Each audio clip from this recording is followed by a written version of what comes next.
आप सभी को जय मसीह की। प्रभु सभी को बहुत आशीष दे। तो हम कोशिश करनी है हम लोगों को कि हम नीति वचन पढ़ा करें, जिसमें कि नीति वचन को पढ़ने के द्वारा हम बुद्धि, ज्ञान, समझ की बातें, तरक्की, उन्नति, भरपूरी, छुटकारे की बातें, आशीषों की बातें, बढ़ने की बातें, उठने की बातें और भेद की बातें, गुप्त बातें, किस समय में क्या चुनाव करना चाहिए, शत्रु से कैसे बचना चाहिए, किस समय हमें किन बातों का ध्यान रखना चाहिए, हमारा खाना पीना, चलना फिरना, उठना बैठना, सोना जागना, हमें किस तरीके से कब कब किस तरीके से कैसे क्या करना चाहिए, वो बहुत सी बातें परमेश्वर ने हमें सिखलाई हैं, समझाई हैं।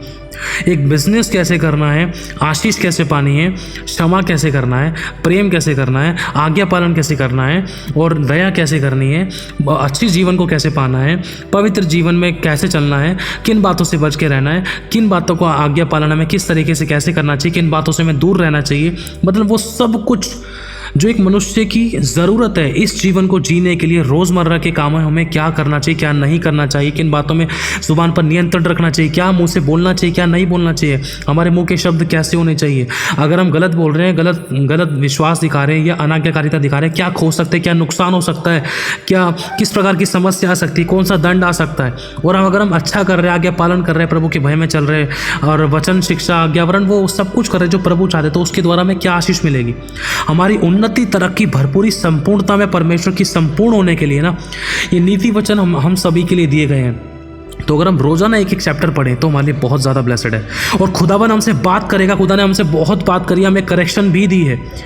परमेश्वर का आत्मा हमसे बात करेगा किस परिस्थिति में हमें क्या, कैसे, कब, किस तरीके से, कब, क्यों करना चाहिए। अगर हम जो भी कर रहे हैं तो उससे हमें क्या फ़ायदा होगा। अगर हम कहीं जो कर रहे हैं, जो डिसीजन लेने वाले हैं, कहीं वो गलत तो नहीं है। परमेश्वर हमसे बात करता है और बात करेगा। तो नीति वचन हमें रेगुलर पढ़ने की कोशिश करनी है, एक दिन में एक अध्याय। और हाँ, आप इस नीति वचनों के द्वारा परमेश्वर का आत्मा जब आप हमसे बात करेगा तो इस नीति वचन के द्वारा हम अपने आप को तरक्की, उन्नति, चंगाई, छुटकारा, आशीष और बरकतों में, अच्छे डिसीजन मेकिंग में, अपने आप को उठता बढ़ता हुआ तरक्की, उन्नति में, अपने बदलाव को होता हुआ देखेंगे हम। परमेश्वर हमारी ज़िंदगी में काम करेगा, क्योंकि अगर हम प्रभु के वचन को इज्जत दे रहे हैं तो खुदा हमारी ज़िंदगी में काम करेगा। प्रभु अपने वचन को पूरा करने के लिए जागृत है।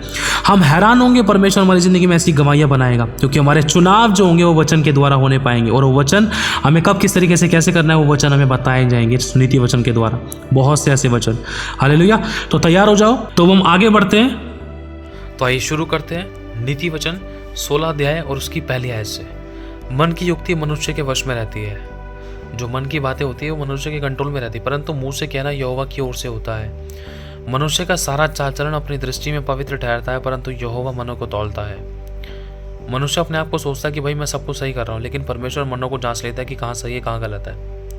प्रभु की महिमा की बातें हैं, जिसमें अगर हम कुछ भी परमेश्वर की महिमा के लिए मुंह से कहते हैं वो बातें परमेश्वर की ओर से होती हैं, है ना। उसमें भी वचन के द्वारा जांचना है। अपने कामों को यहोवा पर डालते से तेरी कल्पनाएं सिद्ध होंगी। यहोवा ने सब वस्तुओं विशेष उद्देश्य के लिए बनाई है, वरन दुष्ट को भी विपत्ति भोगने के लिए बनाया है। दुष्ट कौन है?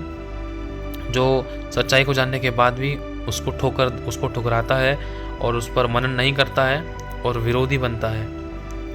सब मन की घमंडियों से यहोवा को घृणा आती है। मैं दृढ़ता से कहता हूँ ऐसे लोग निर्दोष नहीं ठहरेंगे। अधर्म का प्रायश्चित कृपा और सच्चाई से होता है, और यहोवा के भय मानने के द्वारा मनुष्य बुराई करने से बचता है। जब किसी का चाल चलन परमेश्वर को भाता है तो परमेश्वर उसके शत्रुओं से भी उसका मेल मिलाप करा देता है। अन्याय के बड़े लाभ से न्याय से थोड़ा ही प्राप्त करना उत्तम है। मनुष्य मन में अपने मार्ग पर विचार करता है, परंतु यहोवा ही उसके पैरों को स्थिर करता है। राजा के मुंह से दैववाणी निकलती है, न्याय करने में उसे चूक नहीं होती। सच्चा तराजू और पल्ले यहोवा की ओर से होते हैं। थैली में जितने बटकरे हैं सब उसकी बनाए हुए हैं। दुष्टता करना राजाओं के लिए घृणित काम है, क्योंकि उनकी गद्दी धर्म ही के द्वारा स्थिर रहती है। धर्म की बात बोलने वालों से राजा प्रसन्न होता है, और जो सीधी बातें बोलता है उससे वह प्रेम रखता है। राजा का क्रोध मृत्यु के दूत के समान है, परंतु बुद्धिमान मनुष्य उसको ठंडा करता है। राजा के मुख की चमक में जीवन रहता है, और उसकी प्रसन्नता बरसात के अंत की घटा के समान होती है।